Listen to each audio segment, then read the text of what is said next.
As a business.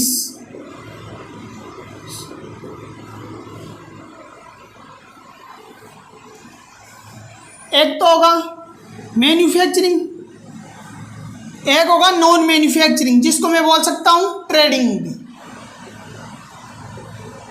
क्या बोल सकता हूं? ट्रेडिंग।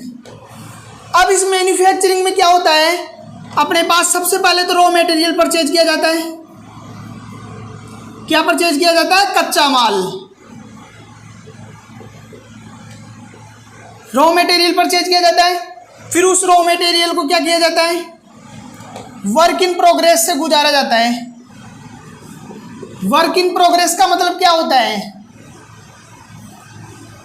यह भी अपने को पता होना चाहिए। वर्क इन प्रोग्रेस किसे कहते हैं?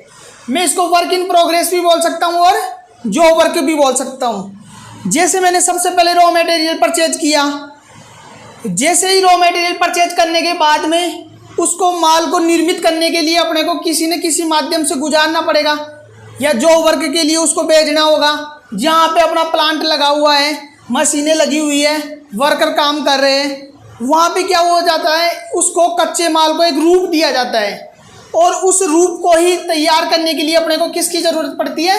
वर्क इन प्रोग्रेस की ज़रूरत पड़ती है।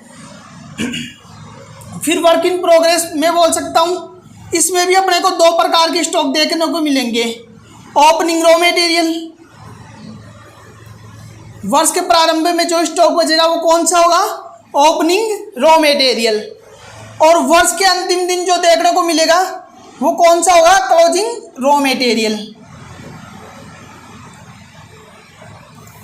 ओपनिंग रॉ मटेरियल और क्लोजिंग रॉ मटेरियल, ये रॉ मटेरियल को मैंने दो हिस्सों में बांट दिया। इसी प्रकार अपने पास है वर्क इन प्रोग्रेस। तो वर्क इन प्रोग्रेस का मतलब क्या होता है? जहाँ पे प्लांट वगैरह लगा हुआ है, मशीनें वगैरह लगी हुई है, वर्कर काम कर रहे हैं, यानी मैं इसको बोल सकता हूँ, अपन इसको हिंदी में मीन्स है अर्धनिर्मित माल।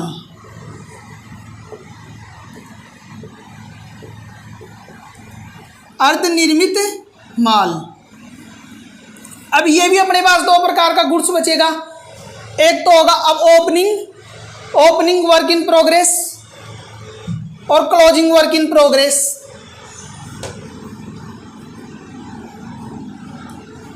ओपनिंग वर्क इन प्रोग्रेस बोल सकता हूं और क्लोजिंग वर्क इन प्रोग्रेस। ये भी आपको समझ में आ गया होगा इसका मीन्स क्या होता है।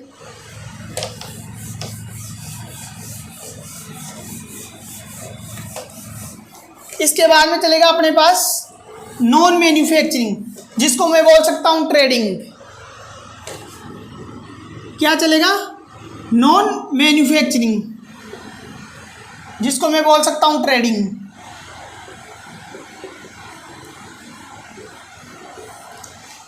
अब इसका मतलब क्या होता है ट्रेडिंग?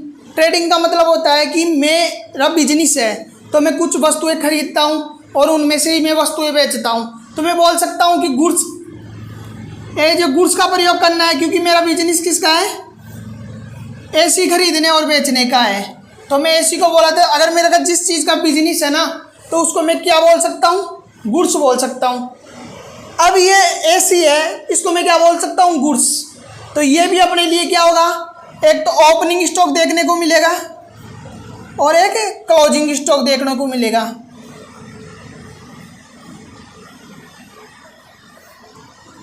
इसका मीन्स समझ में आ चुका होगा कि नॉन मैन्युफैक्चरिंग या ट्रेडिंग में किस प्रकार अपन गुड्स, अपने पास ओपनिंग स्टॉक होता है और क्लोजिंग स्टॉक होता है। नेक्स्ट चैप्टर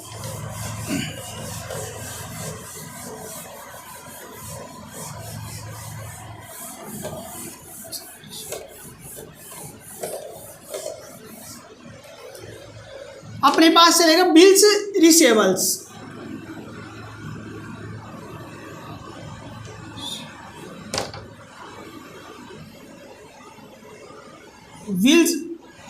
बिल्स रिसीवेबल्स, इसको मैं बोल सकता हूं प्राप्य विपत्र।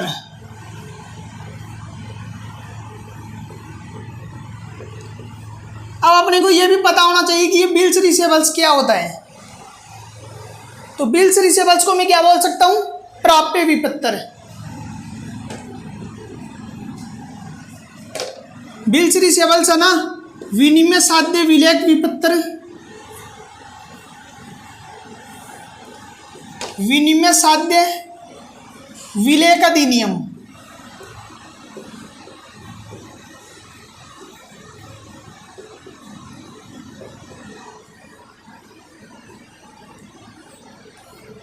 विनिमय साध्य विलेख अधिनियम के अंतर्गत बिल्स रिसीवेबल्स को पारित किया गया था। अब ये होता क्या है, ये एक परलेख होता है। क्या होता है? परलेख होता है, जो किस पे जारी किया जाता है? जो एज ए पर्सन पर जारी किया जाता है। किस पे जारी किया जाता है? एक व्यक्ति पे, एज ए पर्सन पे जारी किया जाता है।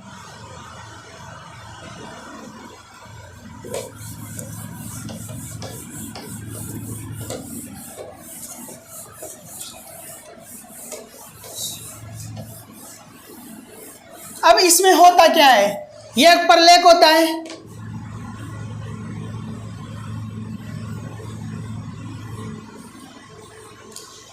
जो क्रेडिटर्स के द्वारा, जैसे मेरे पास 3 व्यक्ति है, एक तो ए, एक बी और एक सी। सही, ए से मैं 500 रुपये मांगता हूँ और बी से मैं 400 रुपये मांगता हूँ, सी से मैं 500 रुपये मांगता हूँ। अब मेरे को विश्वास नहीं है कि बी के पैसे मेरे को प्राप्त भी होंगे या नहीं होंगे या डूबेंगे, तो मैं क्या करूँगा, बी पे क्या करूँगा, एक परलेख लिखूँगा। और जो परलेख लिखा जाता है उसको ही क्या बोलते हैं? Bills receivables. अब ये क्या है, मेरे लिए डेबिटर्स है, तो मैं डेबिटर्स में क्या लिखूँगा, एक परलेख लिखूँगा, जो किसके नाम से होगा? बी के नाम से। मैं बोल सकता हूँ क्रेडिटर्स के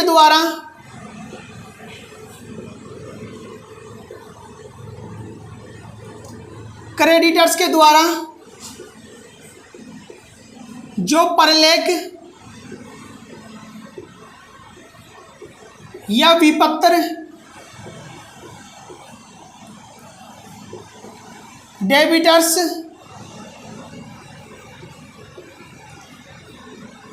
के ऊपर लिखा जाता है, उसे क्या बोलते हैं अपन? Bills receivables.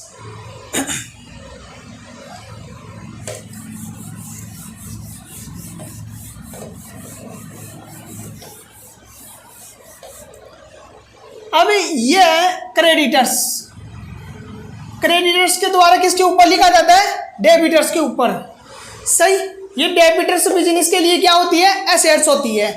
तो अपने को ये भी पता होना चाहिए कि डेबिटर्स है, अपने देनदार थे बी था, मैं जिसके 400 रुपये मांगता था, जैसे मैं इस पर बिल्स रिसीवेबल्स लिख दिया, एक परलेख लिख दिया, तो ये मेरे लिए क्या हो गया? 400 रुपये क्या हो गए? बिल्स रिसीवेबल्स हो गए। ये भी अपने लिए क्या है? असेट्स होती है। क्या होती है? असेट्स। तो अपने को क्या करना है? डेबिटर्स में इसको कम करना है, क्योंकि बिल्स रिसीवेबल्स भी अपने लिए असेट्स है और डेबिटर्स भी अपने लिए असेट्स है। डेबिटर्स कम हो रहे हैं और किस में परिवर्तित हो रहे हैं? बिल्स रिसीवेबल्स में परिवर्तित हो रहे हैं। तो ये क्या हो जाएगा? अपने लिए असेट्स है।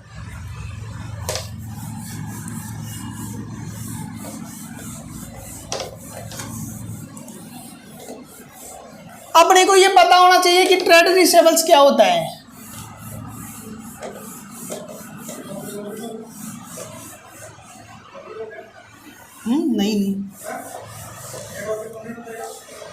नहीं चल रहा ही। हाँ, ये क्या है? ट्रेड रिसीवेबल्स क्या होते हैं?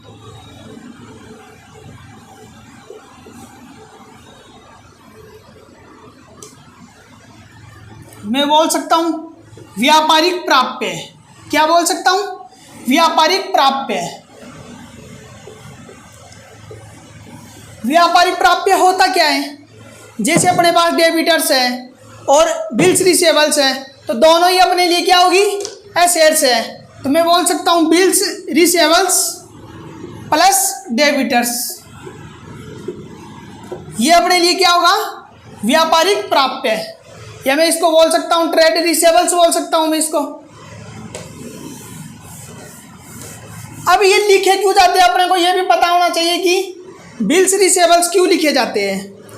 क्योंकि इसमें क्या होता है, बिल्स रिसीवेबल्स में है जैसे एक परलेख है, तो ये परलेख क्या होता है, इस परलेख में क्या होता है,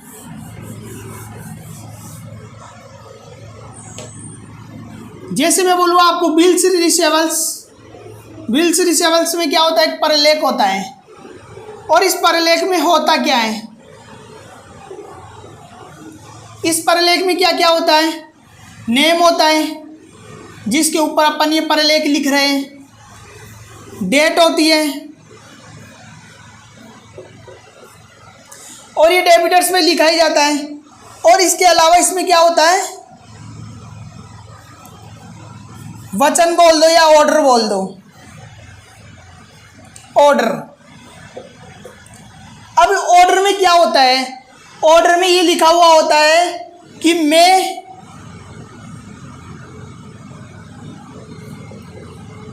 मेरे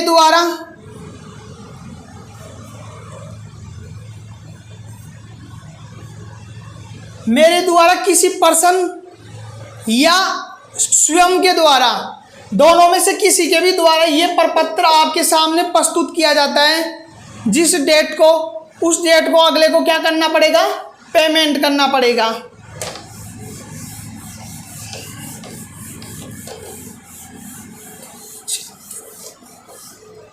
मैं इसमें बोल सकता हूं ऑर्डर में क्या लिखा जाता है,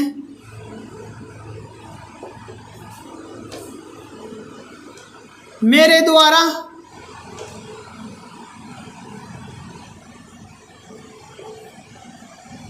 या मेरे द्वारा चिन्हित व्यक्ति के द्वारा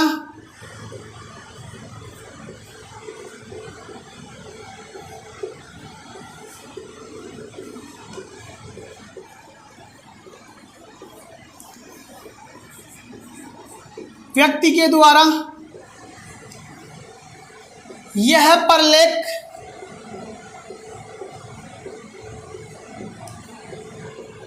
प्रस्तुत करने पर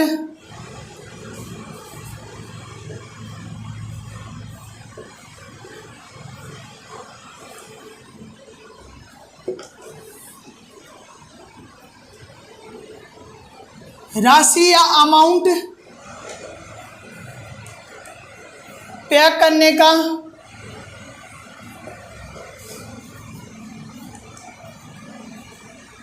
वचन देता हूं।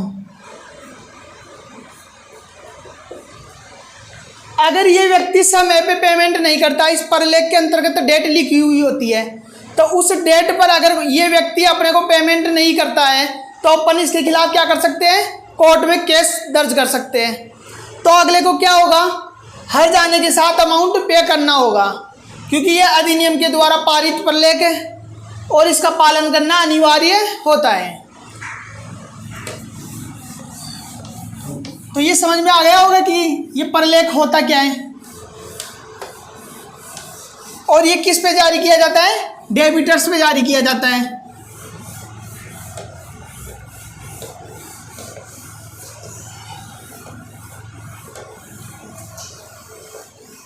मैं उम्मीद करता हूं कि आपको अच्छे से समझ में आया होगा। नेक्स्ट चैप्टर देखिए, आज अपन ने कौन कौन से टॉपिक पे डिस्कशन किया था। एक तो डेबिटर्स पे, डेबिटर्स किसे कहते हैं अपन, क्रेडिटर्स किसे कहते हैं, फाइनेंशियल ईयर क्या होता है, गुड्स क्या होता है, क्लोजिंग स्टॉक क्या होता है, एंड ओपनिंग स्टॉक क्या होता है, एक बिल्स रिसीवेबल्स क्या होता है। आज अपन ने ये टॉपिक डिस्कशन किया था, उम्मीद करता हूँ आपको अच्छे से समझ में आया होगा। कल अपन नेक्स्ट टॉपिक पे डिस्कशन करेंगे।